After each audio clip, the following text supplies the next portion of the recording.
Good evening, ladies and gentlemen. Thank you for tuning in. As you can plainly see, my name is not Tim Kinley this evening. It's Bob Carrillo. Welcome, and this should be a lively program. My good friend Tim, and we've been friends for, about 20 years now, is out of town.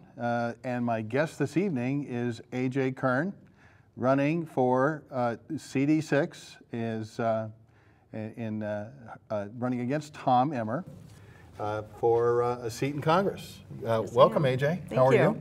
Great. I'm great. Atta girl. It's happy to be here. Good. Tough road to hoe these days, isn't it? It is. You've got to be exhausted. I am. Well, but that's honest. It's all good. Yeah, very good. Well, let's get right into this. For years, I supported Tom Emmer.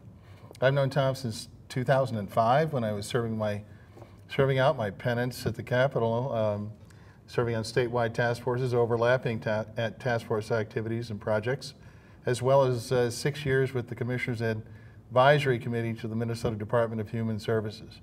But anyway, bottom line is that I did support Tom for an awful long time, but things change. And I have to tell you, prior to the last election, had I known what I know now about Mr. Emmer and his record, and even his prior activities, working for the George Soros organization called National Popular Vote. And for those of you scoring at home, ladies and gentlemen, I have to tell you, National Popular Vote, connected with George Soros, is not a good organization. They're dedicated to one objective. That objective is very clear: to do away with our electoral college in this country. In other words, to destroy the country. Prior to that, Mr. Soros was involved with the Secretary of State project, SOS project, which was intended to do exactly the same thing by supporting and essentially buying off secretaries of state in various key states around the country. And if you'd known this, you would have voted for me in the previous primary in 2016. Yes, I would have. But you know what? I wasn't aware. A lot of people weren't. That's right, of who you were. Yeah. Mm-hmm. I was not aware of, believe it or not, the National Popular Vote connection when he was a lobbyist for that organization. I basically, and even though I wasn't aware of it, I held my nose because instinctively I knew there was a problem with Tom. Recent article in Alpha News that he has lurched to the left. And I have to tell you, folks, anyone who supports a George Soros, let me do it this way, a George Soros organization is not my kind of candidate. That's even left of Democrats in Congress supporting George Soros and taking his money. But anyway, back to the National Popular Vote. Had I known about this, I would have voted for you in the primary. So you have my vote this time. Awesome. And by the way, just to make it clear, for anyone disagreeing with anything we may have to say this evening, you're perfectly welcome to join us at any time, express your disagreement openly. There's always an extra chair here and a microphone just for you. And that includes Mr. Emmer. If Tom would like to come and rebut anything we have to say tonight, we're an equal opportunity broadcast. In fact, my prior cable TV program, when Tim and I used to work together years ago, was brought to you by the AH Network, the All Humiliation Network.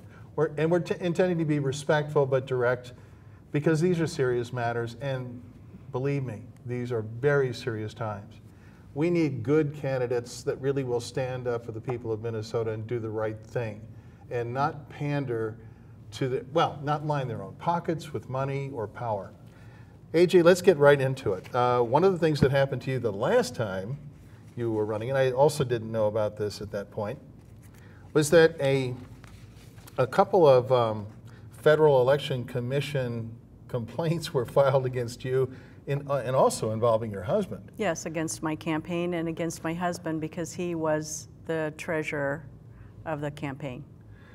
See, that was dirty pool. And you were exonerated after spending thousands and thousands of dollars and countless hours fighting those complaints and rebutting the argument presented in those complaints to the FEC You were just exonerated this year. It took them 2 years to get, almost 2 years, to get around to giving you a clean bill of health, and now you're back again. I'm actually surprised you're back for another round of this. Well, first of all, I want to make it clear that these complaints do cost the taxpayers thousands of dollars as well, because federal attorneys don't come cheap. So when an incumbent files these complaints to be purposely a deterrent to anyone who dare challenge them, To derail the other candidate. then they file these, and it's meant to be a way to deter anyone to challenge them in their seats of power. And a lot of times it does work, but my husband and I are just stubborn enough that that wasn't going to do it. But I do want the taxpayers to know that when a member of Congress like Tom files these, that the taxpayers are left with a bill. He's not paying it. And he's done these previously. When he served in the state, I think there were even ethics complaints that he made, but actually similar type of election complaints, and he won none of them. There was like 8, 9, 10, I don't know. He won none of them. So the arguments are like, my dog ate his term paper, or something like that. Right. And he's had some violations as well. He had a donor that gave over the limit. So it's Well, he's very gotten interesting. better at it. I mean, he's gone to Congress and he has embraced the swamp and come back here, not to represent, in my view, represent Minnesotans, but rather to, again, line his own pockets with money and power. Right. And not to do what is required of someone actually representing the people in that district, which is really sad. And I feel bad. One of my favorite lines is from a movie entitled A Bronx Tale. There's nothing worse than wasted talent, and I agree with that. Tom's a talented guy, but if you do not have the character to do the job, it doesn't matter how smart you are or how much talent you have. And again, this is coming from someone who supported Tom back then, in a number of different ways, by the way, when he was running for Congress. I do think the voters in CD6 should contact his office and tell him, don't file more FEC complaints this time because they're frivolous and it'll add to nothing. It will just charge, be a cost to the taxpayers. So tell him not to be a crybaby and don't do it. On that note, I have to tell you, I did preview the website, the real A.J. Kern. I could hear the music in the background. It sounded like some awful melodrama when I watched this thing. It's also cheesy. It's really sad. I mean, it made me laugh a little bit if it wasn't so serious. Yeah. I just it's ridiculous. I mean, even a commissioner from the FEC wrote about it, that this is just typical. They normally do file these, and they write these rules, and it's set up in their favor. So it's just astonishing. Well, anyway, Yeah. I'm glad I'm not in public office. I'd find myself in the penalty box about every 15 minutes. But here's the most recent ad. I saw it pop up today because the primary is August 14th. Yes. And please vote, folks.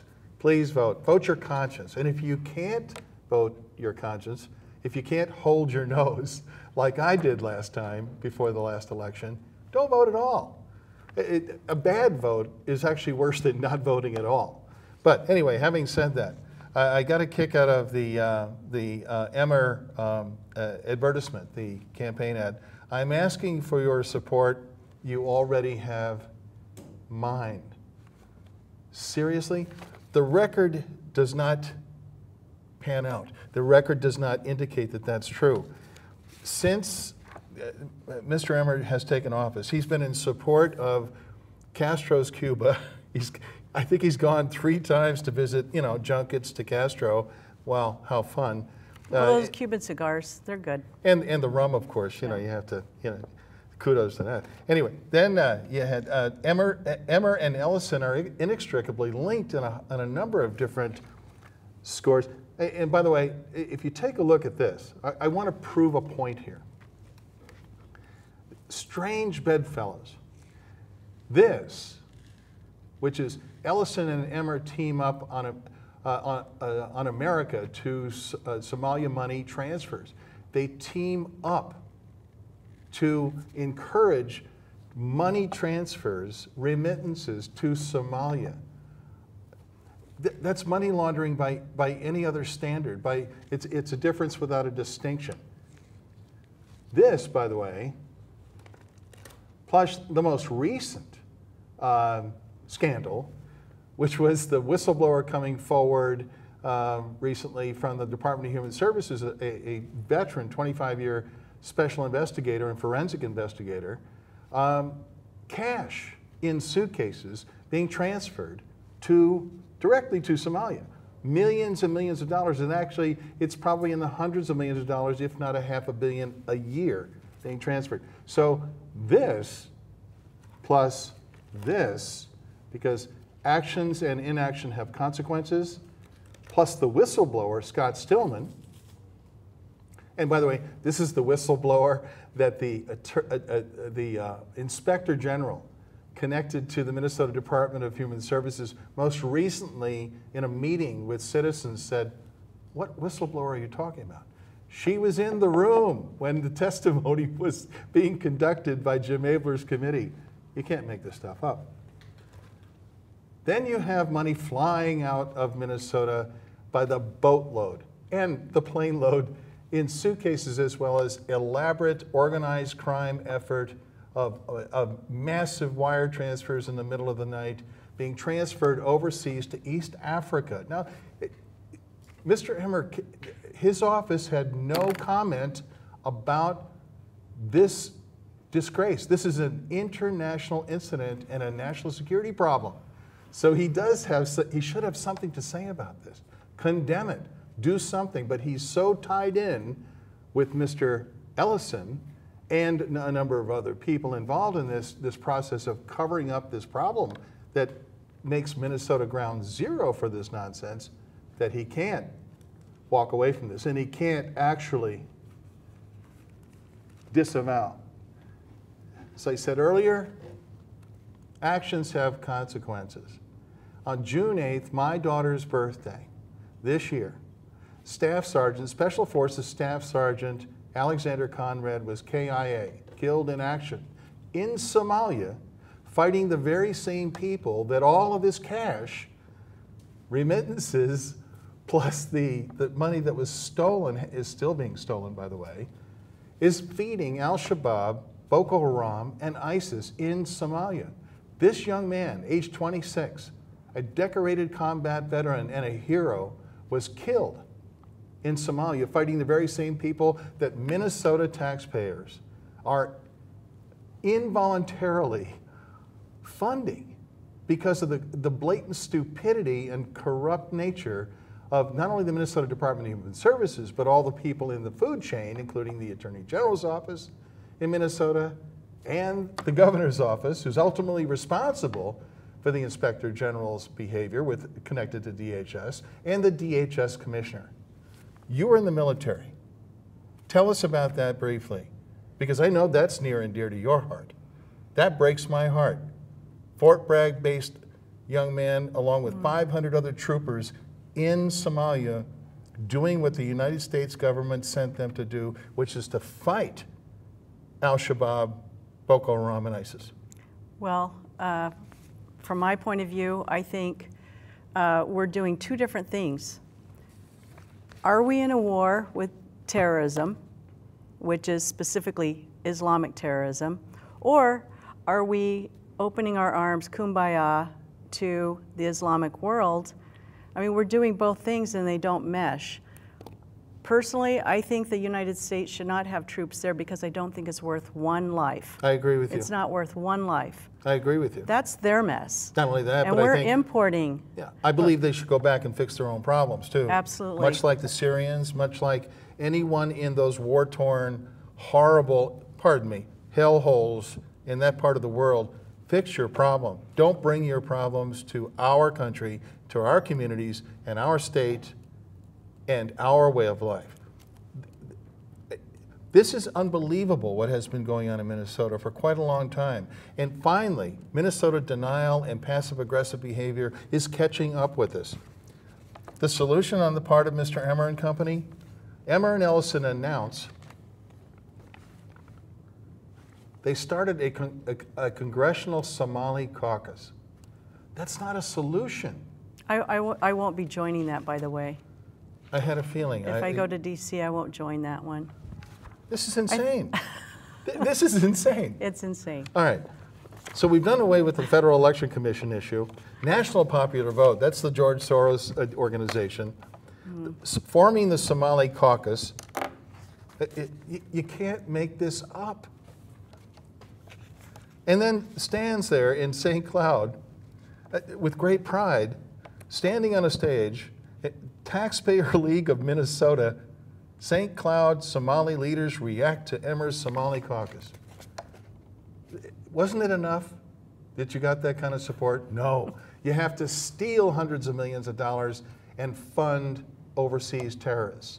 These are not good Americans doing this. I can assure you of that. Talk to me about what you would do if you were in Congress to join the Trump administration in draining the swamp. I'm in the process of writing a book with the upside down letters of Minnesota slightly buried in a body of water with reeds and alligators and stuff in the swamp. This is insane. What would you do? You are now, I dub thee, Congresswoman A.J. Kern. What would you do to solve this problem, and how would you address it? Yeah, with the fraud, I mean, we need to find out, get to the bottom of it, and do something about it. I was at one of the meetings for the Somali daycare fraud with the DHS, and it sounded like they weren't even going to make a list and move forward in prosecuting the parents who were involved. No, they're looking at it. See, they're studying it. They're studying it. Right. So they're staring at the problem, and they're issuing reports to the legislature. We don't know who those legislators are, and they claim they have no jurisdiction, but they have jurisdiction over people with, plungers and water on the counter at their daycare facilities or rabbit droppings. That's a violation. We've got to go after those people. But they can't plug the holes relative to hundreds of millions of dollars being stolen in the picture of the suitcase full of cash. And yet Stillman said that the Medicaid fraud is double that, bigger than the child care fraud, and yet the media isn't they're not covering it. Food stamp fraud, Medicaid fraud, daycare billing, scam and fraud. The woman who was caught, you can't make this up either. The woman who was tracked by Scott Stillman, the FBI, the BCA, and so on. 2 months on the road she is, right? She just took the oath of office in the Hopkins, this, you can't make this up. She's on the board, the park board or something there. They track her for 2 months overseas, see? And she's carrying suitcases, and she goes from here to Dubai, Dubai to Kenya, Kenya to Somalia, and carries those suitcases and hands it over to guess who? Who then do this. And we can't stop that? Are you kidding me? And there's not one word out of Congressman Ellison's office or Congressman Emmer's office condemning it. Exactly. That's an abomination. Right. There are people over there right now risking their lives in harm's way because we put them there. And these two characters, along with Senator Klobuchar and formerly Mr. Franken and McCollum and all of them, are responsible for putting those people into harm's way. And yet, they can't openly, publicly condemn this behavior on the part of a community that seems to be loaded with grifters getting away with grifting while they complain about bacon on the doorstep of the mosque in Rochester. I know. When are we going to stop with this silliness? I mean, for a community to come here and make these trivial complaints and when they've got this huge crime spree going on and stealing funds, and they're here on temporary protected status.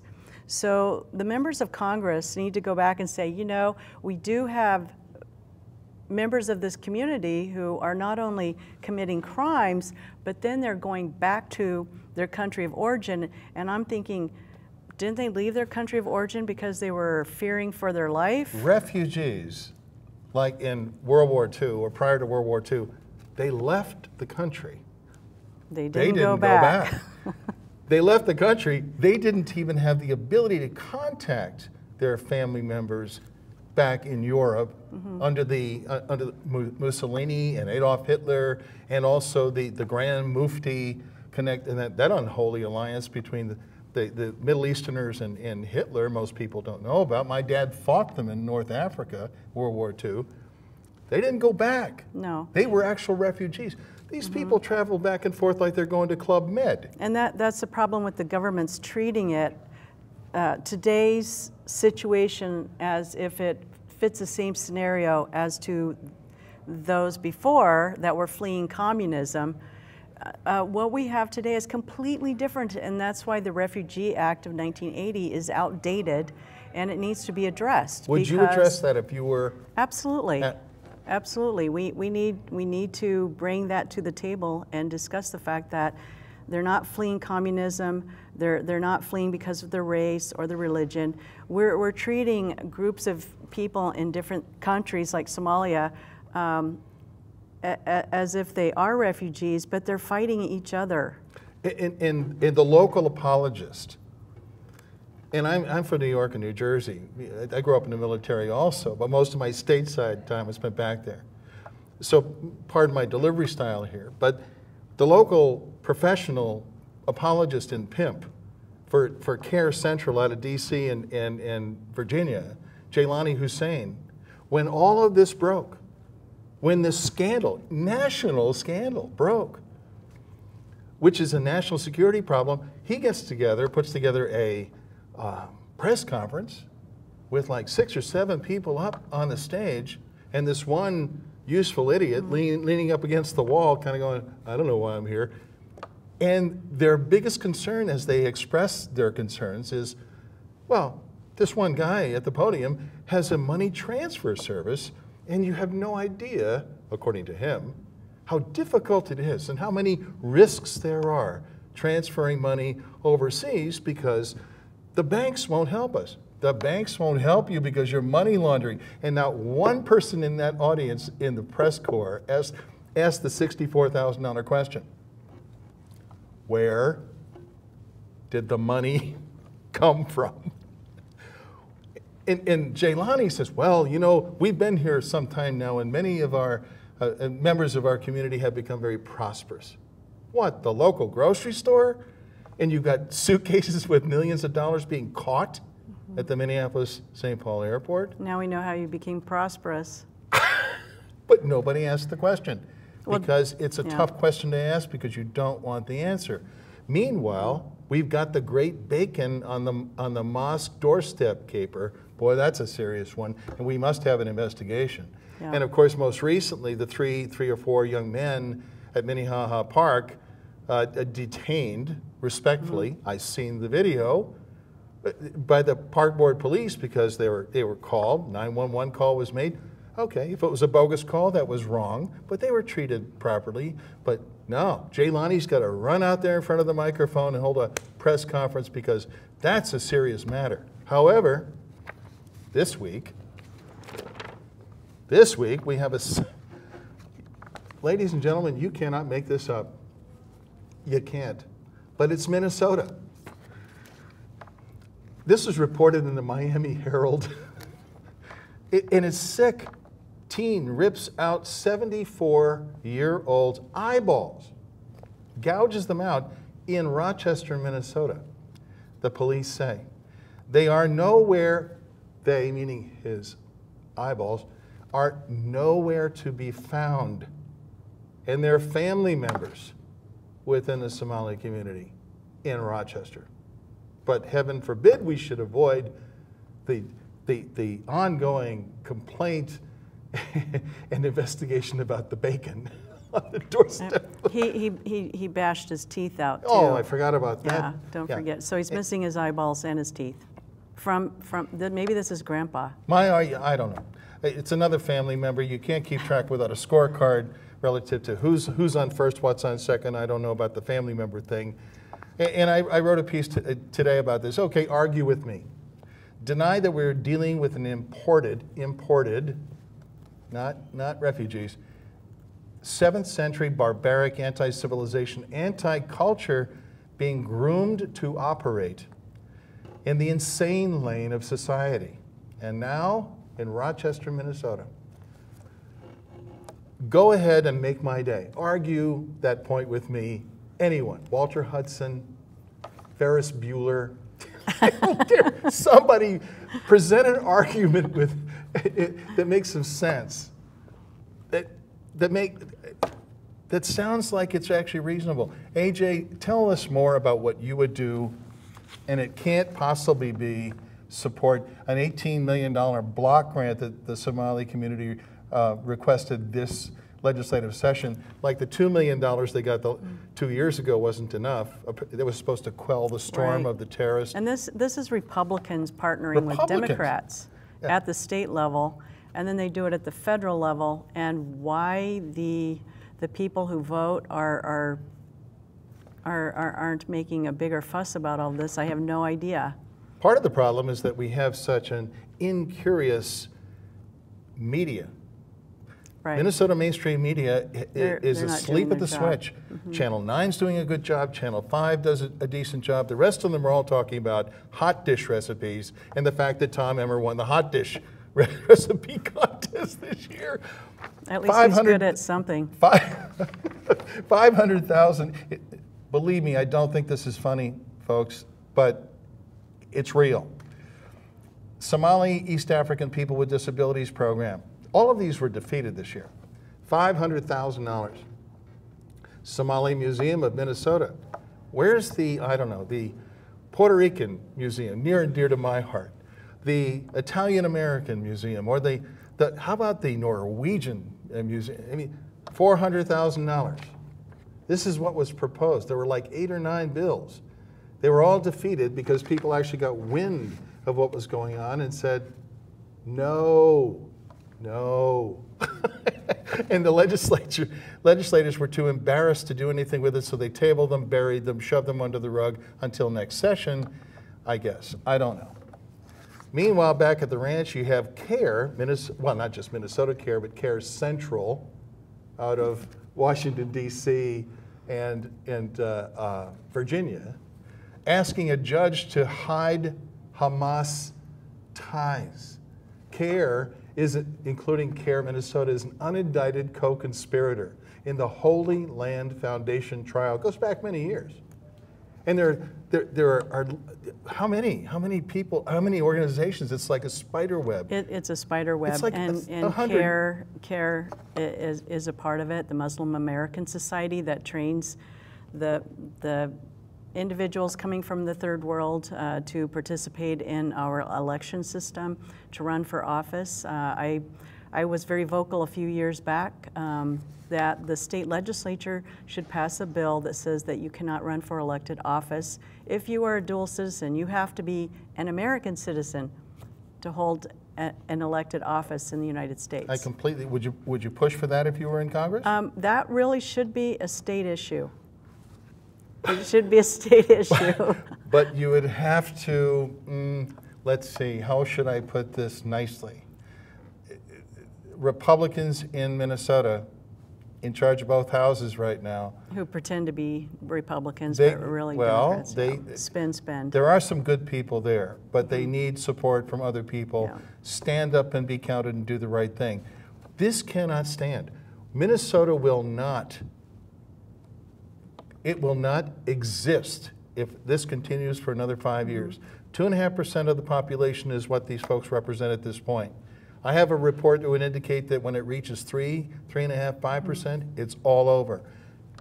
Eastern Europe, I'm sorry, not Eastern Europe, Western Europe, and the United Kingdom are buried at this point, trying to dig themselves out from underneath the mess they have created by allowing this thing to fester too long. Sweden is the worst, the rape capital of Europe. They're desperate to try to figure this out.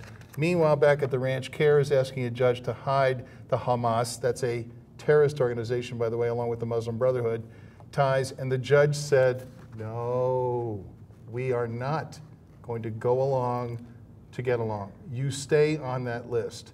And I can tell you that Kern, Minnesota is on that list That's as well. why we have to pass. This is another thing I would do, work very hard to do, is pass the Muslim Brotherhood Terrorist Designation Act.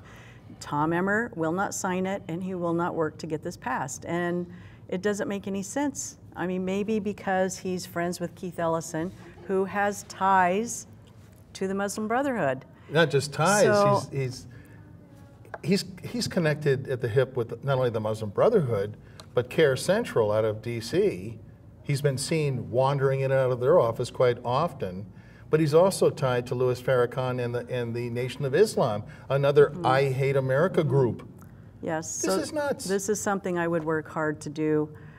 CARE, all of the front groups, we need them out of here. They are dangerous, dangerous. And they always run in front of the camera. Jailani Hussein did that too when 10 people were stabbed in the St. Cloud Mall.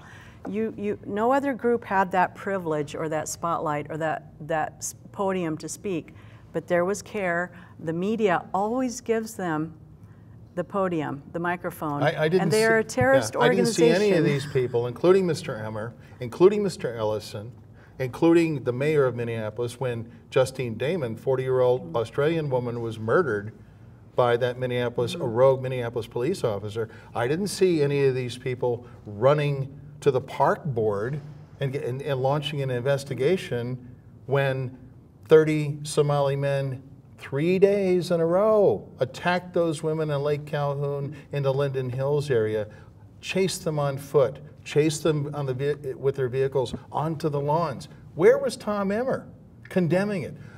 Where was Jailani Hussein condemning it? I'm starting to think that these people are in cahoots with each other. And then when an investigation is requested and started about our other favorite character who's in the news recently, isn't she just cute? Ilhan Omar. Well, Ilhan has big troubles right now because she has conspired with Ellison to do the musical chairs thing. Mm-hmm. She's going to run for Ellison's spot. Ellison's going to run for the AG spot. Who's on first, what's on second? I don't know, third base. I can't keep track without a scorecard. And what a disaster for Minnesota. What a disaster. This is a train wreck. If Ellison were to get in as Attorney General, he would cover up all of this. All of it. He would run cover for CARE. He would run cover for the hundreds of millions of dollars still being stolen as we speak. Yes. What would you do? Where would you begin? If I were you, I wouldn't know where to begin. It's a mess, but I think, I was disappointed when the temporary protection status was renewed for Somalia. We need to look at all of these countries and reevaluate why we're bringing in populations where they're tribal, they're fighting each other. That's right. The American taxpayer is spending billions between foreign aid, all the billions spent on just bringing them in at the federal level, then the state costs, then the local costs, and then you have the cost of crime, higher rates of crime. You have an impact to your housing. It's costing us too much. This is a new phenomenon, really, that we're seeing in the way of a population that seems to not be prosecuted the same as you or I would. You think? And there's like this new thing going on. If we did any of these things, we'd be in jail in about 10 seconds. Yes. And to run cover and protect people from committing, because they're committing these kinds of crimes, is unbelievable. 8 guys, FBI, 8 guys, wanted list. Where are they now? This is last year this time. These 2 guys caught them with bomb-making equipment in North Minneapolis. AK-47, thousands of rounds of ammunition. Thousands of rounds of ammunition. Drone-making parts and a hand grenade. Where this is last year this time. This is happening all over Minnesota. And what's really interesting is that all of these cities are being saturated one by one. Mankato is a target now. Rochester clearly is a target now. Minneapolis, Wilmer, St. Cloud, good luck. We're being colonized. We are being colonized. With the help of the federal government, then the state government jumps in. But that's part of the, I want to address these non-government organizations like Lutheran Social Services that's used to circumvent states' rights and the voice of the local people. Oh, by the way, and if you complain about this stuff, if you complain about, speaking of complainer, if like Congressman Ellison, you write a letter to Jeff Bezos with Amazon and complain, wanting all racist, Islamophobic, bigoted materials, toys, music removed, and demanding, he demanded, because he is after all himself, he demands that Jeff Bezos, one of the wealthiest people on the planet, remove all of this stuff from Amazon and demands to know how much money he's making from all of these materials and books. Reason? He's afraid of a book that was written by Trevor Loudon exposing people just like Ellison in the United States Congress. That's what this is really all about. And we put up with this stuff? You know what? It's affecting free speech. It's affecting every facet of our lives. Yes. I do not feel safe. I live in a particularly safe area, a bubble in Minnesota, but I'm afraid for my children, my grown children, and my grandkids. And I do not feel safe in certain parts of Minneapolis, as an example. And their solution to the problem, thank you, Mayor Fry, is it Frey? I don't know, doesn't matter. No. They demand a wall to be built. At our expense. At our expense. Our expense. $850-something thousand to build a wall around the Cedar Riverside area of Minneapolis, their no-go zone. We're going to pay for our own first no-go zone, yes. It's insane. Okay, look, help me understand. Help me help you get elected, because I got to tell you, we will not survive this another 5 or forget 10 years. We will be just like Western Europe and the United Kingdom if we do not get a hold of this thing now. And there's also Minnesota is ground zero for this stuff for the entire country. It is. Dearborn, Michigan was the petri dish, the experiment. Minnesota, all over Minnesota, is the practical application of that experiment. We cannot survive this if we do not wise up. And we need people in our state legislature and also representing us in Congress, our U.S. Congress.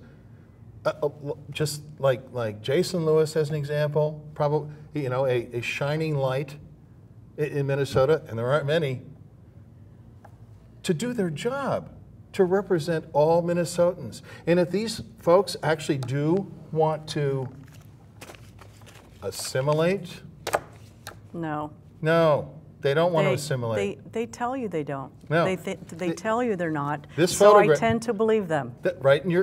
That's right. If they tell you that they're not going to do it, you Right. might want to say, I think I have to take them seriously. And they want to integrate. These and that two means characters something. this article is entitled United in Hate. DFL Representative Ilhan Omar, who is in deep trouble with regard to campaign finance schemes right now, and honorarium schemes that she's got caught at right now, and delaying filing her financial report for 6 months so she could avoid being caught up during legislative session. I mean, again, you can't make it up. This is Linda Sarsour in the same picture. Linda Sarsour is a Palestinian, a Brooklyn-born Palestinian, who tells people all over the country, within her community, the Muslim community, no assimilation. And Ilhan Omar is her pal. Well, it's the battle cry because under Islam they cannot assimilate, they cannot embrace Western society, Western culture. They cannot. And that is, we're not even having that discussion at the federal level or the local level. That's just a fact. They cannot. Well, so they want to integrate because they want to come to the table as equals, which, no. And every time there's an incident, whether it's the one in Rochester recently, how barbaric is that? I don't even know what to call that. It's just Neanderthal behavior. I think they forgot that in those workshops they give on meet your new neighbor. you might. Why do I see Mr. Rogers somehow going? I don't know. The gunman in Toronto story. Did you hear about that, folks? He killed, what did he kill, 3 or 4 people, and he shot up about 15 or 16, and even the police department there said that they'd never seen anybody quite that skilled with a firearm, obviously engaged in training, and he may be connected to an incredible stash of chemical weapons also. The excuse for the Rochester fella and anybody else that behaves this way, and the Toronto guy, is, well, he had mental problems. You think? You know there's a Somali gun club. In St. Cloud? That was announced shortly after the mall stabbing incident because they said they needed to be able to defend themselves. Well, maybe that's where those guys got training? Yeah, maybe that's where these guys, wanted by the FBI guys, maybe that's where they got their guns. Because I don't think they're going to the local gun show. They kind of stand out like a sore thumb. How do you get a background check to... On somebody that has no background. Yeah. I'd like to know. No, I like that. Yeah. Well, it's true. I mean, we're making light of this, but this is serious. There's nothing people funny are about going any of this to stuff. be seriously harmed here. Yeah, and on top of that, actions have consequences. Yes. This brave soldier is dead. And it's more likely than not that Minnesota taxpayers inadvertently, involuntarily paid for the ammunition and the ordnance that got him killed, and have the other 499 troopers from Fort Bragg in Somalia doing what we sent them to do in harm's way. The other consequence, right here. In the last 3 years, I gotta go this way. In the last 3 years, Minnesota there's been a great wealth migration for a variety of reasons, this being one of them. $65 billion of personal wealth have left Minnesota permanently just in the last 3.5 years. Businesses, we were talking about this earlier. How many businesses have left Minnesota or announced that they're going to, AJ? I'm not sure of all of Minnesota, but I know in St. Cloud we've got a larger restaurant that closed, but Electrolux. Now, how's that for irony? It's a Swedish company. Oh, yeah. So yeah, I mean, businesses are closing, and you know, people aren't looking to move to communities where they can see that the school system is in decline, because we all know that you want to move to a community that has great schools. And as you begin to take away from the normal budget to shift it over to English language learner programs, which I think for the St. Cloud district, it's over $3 million now, but it's having a huge impact. And there are dust-ups like this brewing all over the United States. When I was doing hosting my radio program for 8 years on KDWA radio, Common Sense Over the Back Fence, I did stories in 2002 and 3 about Lewiston, Maine. Lewiston, Maine's a mess now. It's a disaster. So we don't even need to look overseas. We just need to look to Maine, right? And you have to say to yourself, it's like going to the doctor and you say to the doctor, doctor, you know, it hurts when I do that. And he or she says, don't do that anymore. Don't do that anymore. This stuff is lethal. And there's not one word out of Ellison's office, the governor's office, except to say, if you don't like this, the governor says, go find another state in which to live. You can leave. I was at that meeting, and I wrote about it when I was writing for the St. Cloud Times Writers Group. I want to look at this guy and say, how many fingers am I holding up? What's wrong with you? You know, is your medication just not working? The solution is not to ignore this problem. The solution is to deal with it now while there's still time. This piece is of great interest. Oh, I love this one. This is real. Suitcases, cash. Millions of dollars being caught, and then they release them to carry overseas to deliver to terrorist organizations, ISIS organizations. And what do they do when the whistleblower, Scott Stillman, comes forward? The NPR and others, they beat him up. They want to kill the messenger instead of deal with the message. Have the leaks been plugged? Absolutely not. This is a piece written in 2002 when I was doing my stories about Lewiston, Maine. The Great Somali Welfare Hunt. This is my point here, ladies and gentlemen, is that it's been going on for a long time. And chronic denial in this Minnesota nice thing. The more of the third world that you import, the more you're going to look like the third world.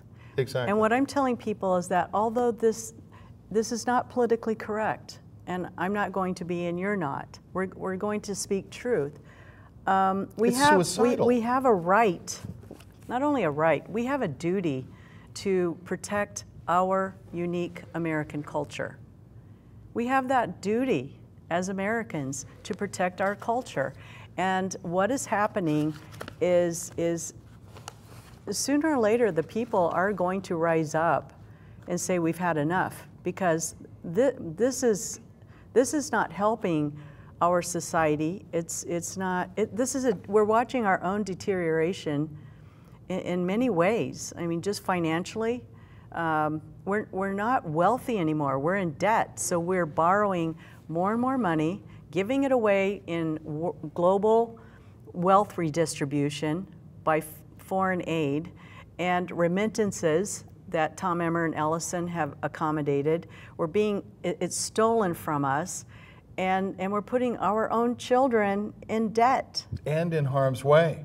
And Minnesota has I forget what it's called, the Islamic Minnesota University. It's not an accredited university, it's just a training ground, and I don't know why everybody's shocked that we lead the nation in terms of homegrown terrorists who go over or attempt to go overseas and provide material support to terrorists overseas. But that's what's going on in Minnesota. And everybody's looking around, you know, gosh, I don't see anything. And we're funding it. And we're funding it. The taxpayers are forced, because we have no voice, we're funding it. And then we have Republicans also, not just the Democrats, but the Republicans who want to throw more money at it. Like that's going to fix it. Oh yeah, two years ago, the legislature was petitioned nicely by the elders within the Somali community for $2 million. $2 million. They gave it to them. I remember Tom Lydon talking to me about it, and he said, oh, it's just a drop in the bucket. And it'll do a lot of good in the community. That was 2 years ago. 45 days later, we have the 30 Somali men who attacked those women 3 days in a row on Lake Calhoun, and the police report that they didn't want to give me indicates terroristic threats. They threatened to kidnap and rape them. One incident after another, after another, after another has occurred since that time. Morgan Evenson, 26-year-old, last December, stabbed 14 times. Deshaun Daggs killed at beginning of January this year in Dinkytown. Mall of America stabbing. That was in November, day after my birthday. This is Do you remember Davy DeVos? Oh, yes. Well, I asked people in St. Cloud, who is Davy DeVos? And nobody knows. Who? Yeah. They forget this is a young kid that was stabbed to death. Dead. in St. Cloud. Dead. And the only reason the Somali kid got away with it is because he was a youth. Misunderstood youth. That's the other thing that's got me. And I've been on my own since I was 17 years old. I've lived in other countries. You have also. Yes. I grew up in the military. I said this to somebody just the other day. Military people, they speak straight to each other. They don't take you on a trip from New York to New Jersey via Oshkosh, Wisconsin, in terms of the discussion. They just, here we are. And we're keeping this clean. We are. But here, it's like, well, here's the problem. So we look over here. It reminds me of my German Shepherd when he was really little. He would, initially have an accident in the house. Of course. It's over there, and he'd stare over there. And he wouldn't look, no matter what happened. I had to drag him over there and say, don't do this anymore. For whatever reason, people in Minnesota have this cultural need to deny that it's a problem.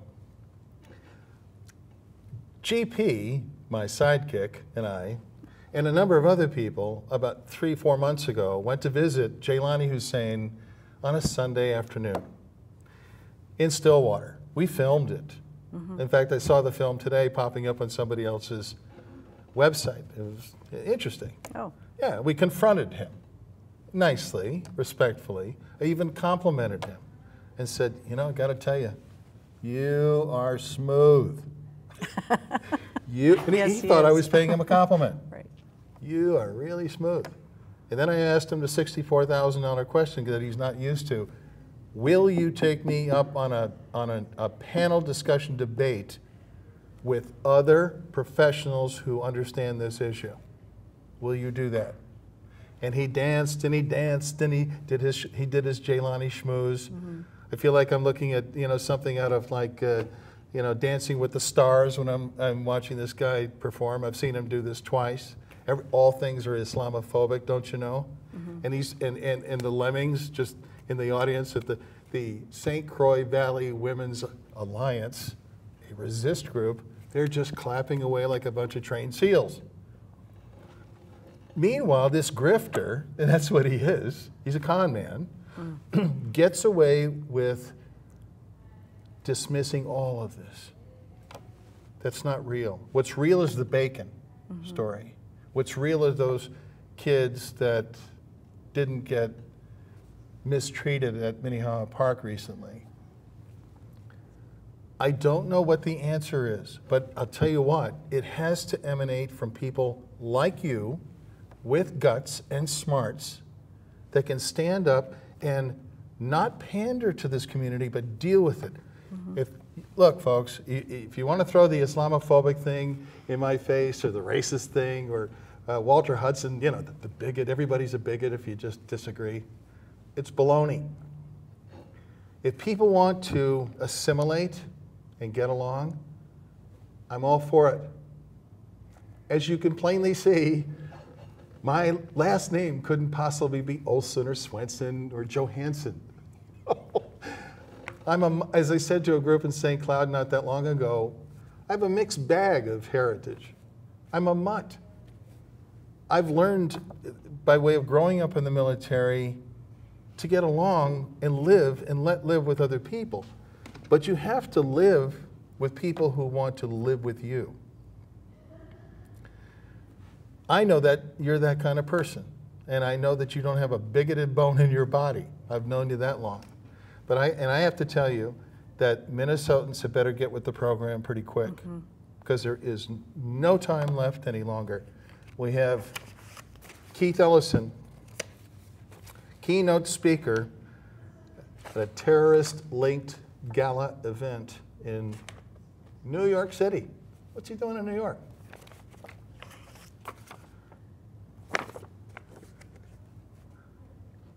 Linda Sarsour. Muslim immigrants must not assimilate. Not assimilate. They want to impose, as they are doing trying to do in Michigan, Sharia law. This cannot be allowed to stand, ladies and gentlemen. And if on my radio show years ago, I used to say the same thing at the end of the show every week. I reserve the right to be wrong, and I pray to God that I am. And tonight is no different. And Tim would be pleased if I were to say that all over again.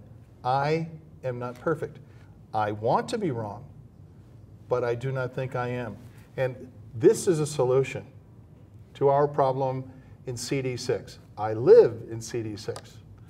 I've already had one of her signs stolen from my property, and I live in the country. And I don't care whether somebody like Ilhan Omar makes the cover of Time magazine or is featured in a Tribeca film festival. That would be Robert De Niro's group.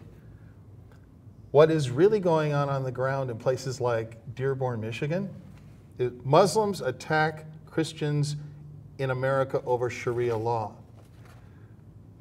This is real. It's real there, the Petri dish, and it's real here, all over Minnesota. You know it, I know it, and I think instinctively most Minnesotans know that too. I think they do. They don't quite know what is bothering them. That's why you see these Trump rallies with thousands, 10,000 people in Duluth recently. The Sun Country airline gathering 2 days before the election. 25,000 people. People in Minnesota know something's wrong. And I'm here to tell you that Tom Emmer and Keith Ellison, Amy Klobuchar, Betty McCollum, and others that keep silent on these issues, that's not the solution. That's the problem. This is the problem. Suitcases of cash still flowing out of Minnesota. Kudos to this man, a hero in my book for stepping forward, a 25-year veteran law enforcement officer and forensic investigator. And Channel 9 is doing more work in this regard, more stories. And the people with DHS need to have their feet held to the fire because money is still flowing out of Minnesota as of this broadcast and paying for the ammunition to kill people like this, to destroy their lives. AJ, will you come back and do it again? Absolutely. All right. Finally, somebody with some courage. Excellent. I hope you enjoyed the time. Thank you. You're welcome. Thank you, actually. And Minnesotans, you need to thank her also. Takes the kite as the firefly brings the light.